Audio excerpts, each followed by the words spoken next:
And this is something you brought up last night, Chewy, and I agree with you. I wanted to talk about it, which is the actors' strike in the US, because there's a couple of really interesting parts of this. I've read a bunch of stories, and not all of them talk about this one thing to do with AI, which I think is the most important, interesting bit about this strike. Here's some general information about the strike, why celebrities are striking, the average pay for actors may surprise you. There's a bunch of information here that I'm not going to go through it. 160,000 members join, 11,000 writers of America who have been on strike since May. This is one of the ones, $27.73. That's how much the US Bureau of Labor Statistics reported as the average pay for a Californian actor in 2022. However, BLS noted in the data that actors aren't paid full-time year-round due to the nature of their job. So I guess one of the things they're saying is it's not the people who are, it's not the Jennifer Lawrences. I remember Ricky Gervais made a joke about Jennifer Lawrence and about pay for actors, and he was like, at the Golden Globes, like, how can a 23-year-old woman survive on only $20 million a movie? That's not what we're talking about here. And I've been thinking about the people who've been speaking out to her. There's two things, right? Well, there's probably three things. There might be more than that. I don't know. One is either it's like, yeah, good on you. What are you speaking out for? You don't need to. But the second thing is they are speaking out, the wealthy celebrity types, because they know where they came from. But the third thing, which I haven't heard anyone say so far, is without those actors on lower pays, the actors on higher pays don't earn either, because you need extras. And you need other people to make the movies. So they could be doing it from a selfish point of view. They could be doing it from an altruistic point of view. They could be doing it from a moral point of view. But for whatever reason, it seems like everyone is speaking with one accord that this is not going on. Let me talk to the piece before we're going to do some Ron Pearlman stuff tonight, which we'll get to. But let me just talk to the piece that I think is most interesting. The most interesting piece about this, for people who haven't heard, and one of the reasons this is happening all over the place, is that studios are trying to hire extras for one day's work, completely scan them, and then use their images in perpetuity forevermore. And this is one of the big things. I can speak to this a little bit on way. Let me get this to you. I'll read this out. This is from the Insider. So it's talking about, digital likenesses of actresses, and they use the example in Black Mirror of Salma Hayek. These digital versions of actors are in the episode fulfill a fictional Netflix-like streamer's push to create infinite possibilities of content to fill out its programming. In the real world, members of the actors union SAG worry that such a dystopian future may not be that far out. The studios they're negotiating with proposed something eerily similar. The union's national executive director and chief negotiator Duncan Crabtree, Ireland, said at a press conference on Thursday. He said the studios had proposed to pay background actors for a day in exchange for companies taking scans that can be used to create their digital likenesses. The proposal had also stated that companies, quote, should be able to use it for the rest of eternity and in any project they want with no consent and no compensation.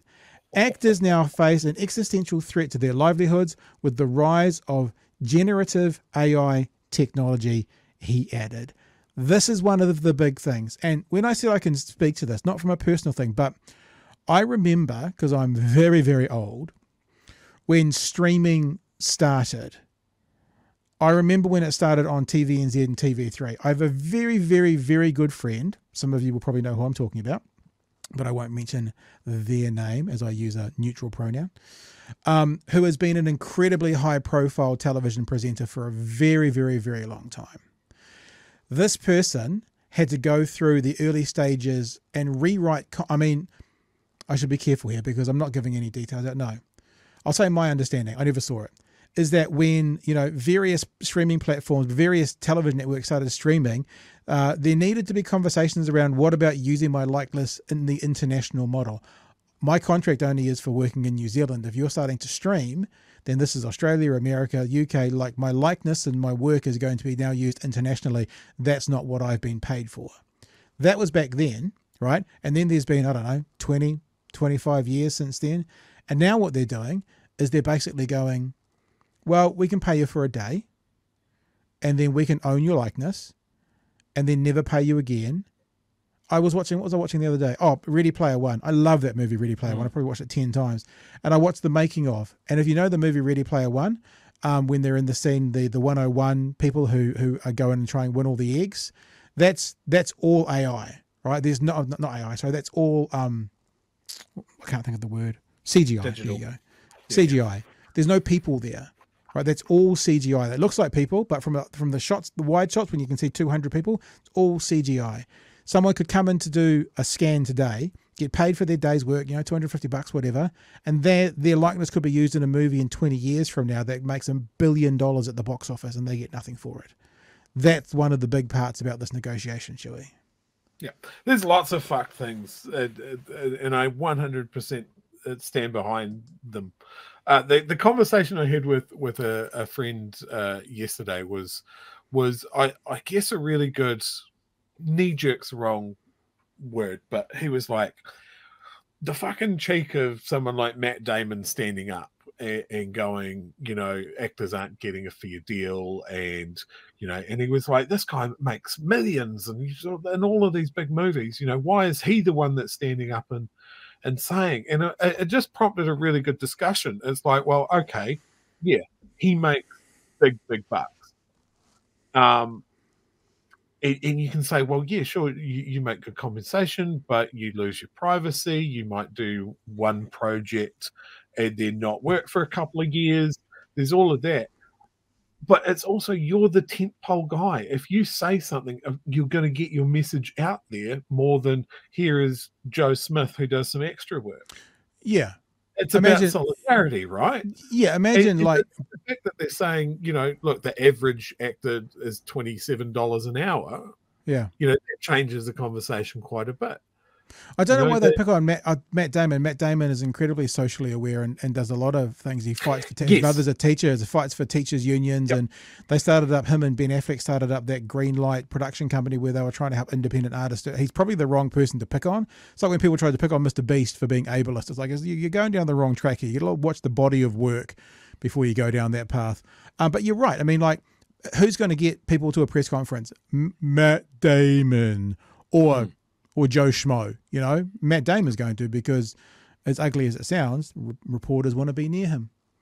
Television stations want to have him in there. I use Matt Damon as an example for a very good point, is that he made a statement in the cameras that was very strongly in support and solidarity with people who were striking and that sort of thing.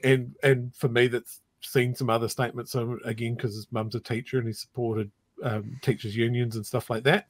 Yeah. It was absolutely like, of course he's going to say that. He was very selectively quoted. So he made a comment of like, yeah, look, it puts production houses at risk and that sort of thing. And basically saying, let's wrap this up as soon as possible and come to an agreement. But they quoted the bit that said the businesses was at risk, but they didn't quote him for any of the stuff in support of the striking workers, the actors and the writers. It was just bizarre. I mean, when you look at the state of union activism in the States, like, they smashed most of their unions. Yeah. And it's I think for a lot of Americans it's strange to see it. And we've seen the big studios try and weaponize fandoms against these actors and writers of like, look, it's them that's holding up your favorite project that you're wanting. Disney, one of the guys from Disney came out quite strongly along that lines, and people went, I think the funniest tweet that I saw is like, well, if Disney's is against this, why did you put out that Ants movie that taught me about workers' rights and standing up against bosses and stuff like that? You radicalized me, dude. It's. And I've got another video to play for you on this, but before we do, because you made me think of it, I want to play this video of Matt Damon talking about unions. Most people have probably seen it, but if you haven't, he's at a rally with his mum, who's a teacher, and I think he gets challenged by a Fox News, some kind of pathetic street walking sort of thing. And this is Matt Damon. I mean, I'm not trying to fanboy too much, but this seems to be Matt Damon's heart when it comes to being socially aware. Here we go. In acting, there isn't job security, right? There's an incentive to work hard and be a better actor because you want to have a job. So why isn't it like that for teachers? You think job insecurity is what makes me work hard? Well, Well, you have an incentive to work harder, but if there's I job want to be an security... actor. It's not an incentive. That's the thing. So you take this MBA-style thinking, right? It's the problem with ed policy right now. There's this intrinsically paternalistic view of problems that are much more complex than that. It's like saying a teacher is going to get lazy when they have tenure. A teacher wants to teach. I mean, why else would you take a salary and really long hours and do that job unless you really love to do it? 10% that are bad, though? 10% of teachers are bad. Where'd you get that number? I don't know. 10% of people in any profession maybe should think of something else. Well, okay, but I mean, maybe you're a cameraman. I don't know. So yeah, you know, he's switched on. But anyway, I don't know if you were literally talking about Matt Dunn, but it reminded me of that. Let me play you this as well, because the other thing that's gone around the internet in the last 48 hours is there was an unnamed producer in amongst this conversation who has said, it's reported that they've said, well, let's just let them strike until actors start losing their houses. Right, that's what one of the producers is reported to have. Oh, this is my boy, right? We're talking this about is this is a point where Ron Pearlman sticks his beautifully massive head up. If you don't know who Ron Pearlman is, the best things he's ever been in is Sons of Anarchy, which he was phenomenal in, and one of my favorite movies, another movie I've probably watched 10 times, is Hellboy. Two places you know Ron Pearlman. He's also in every World War II film there's ever been made ever as some kind of sergeant ever. So Ron Pearlman came out very quickly, responding to this anonymous producer saying, we'll just stay in the strike till actors lose their houses. And this is what he put, I'm assuming, on his TikTok account. I'll just have to refresh it. The motherfucker who said we're going to keep this thing going until people start losing their houses and their apartments. Listen to me, motherfucker. There's a lot of ways to lose your house. Some of it is financial. Yoicks. Some of it is karma. And some of it is just figuring out who the said that. And we know who said that. And where he lives. There's a lot of ways to lose your house. You wish that on people. You wish that families starve while you're making $27 million a year for creating nothing. Be careful, mother. Be really careful. Because that's the kind of that stirs up. Peace out. I love the peace out at the end. Yeah, I don't know. It's like, you know, we can't condone violence. No, but sometimes your mansion just catches fire on its own. I think that's what Ron's saying. Well, he did mention karma, so maybe that's what he was talking about. I mean, no one's to blame. Obviously, you wouldn't encourage that, but that's just a fact, right? Sometimes houses burn down. It made me think as well about the job of the producer. Now, there are some producers, there are ADs, and there are various who actually have an active role in making something better. There are other people who sign a check and they do fucking nothing and they make a ton of money. I had this revelation the other day. I love watching those pathetic, selling houses in Los Angeles programs. And I was watching one of those, watching the 6'5" Austrian guy with an accent selling houses. And I just had this little epiphany. It was like, you actually do nothing. A gifted architect creates the house. Gifted builders build the house. A business person or someone who has worked hard to get the money to buy that $17 million house buys the house. You basically go, here's the house, and you put it on a platter. You actually serve no purpose in this. You have no creativity in this whatsoever. You're not part of the creative process of this house. Everyone else involved in the sale, they do something towards this house. You do nothing other than basically open a door for someone, and you make $300,000 on a sale for these massive houses. I was thinking about that when I watched Ron Pearlman. I'm thinking, yeah, I mean, if you're a producer who just signs a check and sits in your office making bank, you're basically making money because you have money. And it made me kind of go, doesn't mean I wish any of their houses getting burnt down, but I read that comment about whilst creating nothing resonates with me, Chewy. Yeah, absolutely. Like what I found really interesting is you see who's standing up and who's not. Like most recently, the cast of Oppenheimer walked out in the middle of their premiere because they joined the strike. Fair enough. Christopher Nolan is in big support of it. You know, they've delayed the release of Deadpool 3, which they probably didn't need to do, but they're still doing it, and that comes down to, you know, Ryan Reynolds has a lot of juice in that movie, and he's standing with them. Like, back to that clip with Matt Damon, the absolute confidence to go after a shaven-headed Goodwill Hunting and thinking that you're going to win that argument from Reason TV is just incredible. Yeah. Just phenomenal. But you know, just take note of who is standing up vocally and supporting them. It just big ticks in the ledger book for those people. You know, and as someone that is a fan of some properties that are on Disney, like Star Wars and that sort of thing, you know, I don't care if the next season or the next movie gets delayed. I think this whole thing of digital characters and the idea that you know, ChatGPT is going to be writing scripts and is going to be better than a writer's room is just insane. Yeah, literally insane. And the fact that these studios and these production companies are looking at that and trying to get that coded into contracts and that sort of thing should 100% get shut down. And I don't care if I'm watching reruns for months and months and months until it gets done.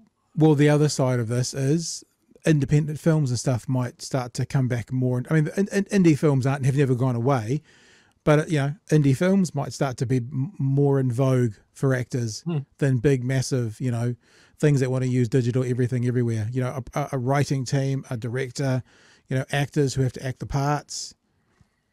That might be over the next couple of years come more into vogue when people have to think about, you know, do I want this studio to be able to make money off me 40 years past my death? I also thought of Robin Williams, actually. And I don't know, I'm not saying he had the foresight to think this, but I'm pretty sure in his will, he said something like, there's no use, you're not allowed to use my likeness, image or voice for the next 20 years. Like, I think, I'm pretty sure that was written into his will. I don't know the actual time frame, but it was a significant amount of time. Well, we started having discussions around this. Again, Star Wars is on my mind for some reason. You know, when they used digital doubles of Carrie Fisher and the actor that played Admiral Tarkin and that sort of thing. And I think those were the first few examples where people went, "Oh, these actors are dead. This is weird." You know, what's the rules about this? You know, if you're on camera enough and they've got enough angles of you, enough footage of you, enough samples of your voice, they can get you to say and do anything. But if the contract that you sign, I think with but the difference there, they can. No, but the difference there is if the estate of Carrie Fisher says you can, whereas this one, like, it's not like they would have just used their images and the estate of Carrie Fisher would have got no money. I'm not saying that.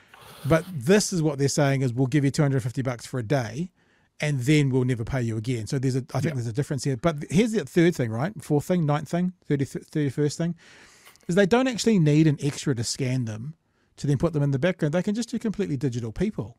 Like, that's one of the things I'm a bit confused about. It's like, it seems to be a lot of fuss by the studios over scanning extras to use them in the background. Just if they want to do that, make up a person. Exactly. Yeah. You can just create CGI people. What's the difference?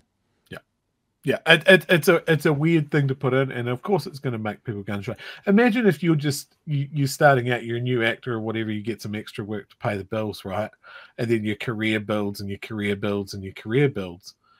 You know, that digital double that they've got stacked in a server farm somewhere, and people go, "Oh, this guy's a big name actor now, and we've got a contract with him, so we can just whack him in a movie." Oh, forget movie. Forget movie. What about advertising? I mean, I think it did say, and they could use them for any reason, whatever the exact wording is. Any reason, in perpetuity. In perpetuity. So in other words, Matt Damon's the biggest star in the world now, but, you know, so he would never lower his standards doing a McDonald's ad, but they've got his AI from 20 years ago when he wasn't, and then Matt Damon's doing a McDonald's ad. Yeah, Rob Burney says there it's actually cheaper to scan a person than build a digital one. So I agree with that, but then again, that would also get around this. Like, I agree with what you're saying, but, you know, also you build digital ones, you build a database of digital ones, and then you've got them forever as well. Even if it costs a lot for the original build, then you've got them. I mean, you can already do that. I watch Corridor Crew. We've talked about this several times, but you can actually go online now if you're in that world, and there are websites already set up that you can like get a zebra that's completely, you know, movable and stuff. So yeah, I get it. Cheaper, easier probably as well. But if you had 500 people designed and developed, and you know, with different looks and feels and whatever, then it would be a big expense up front, but then you'd never have another expense other than maybe adding more people as it goes through.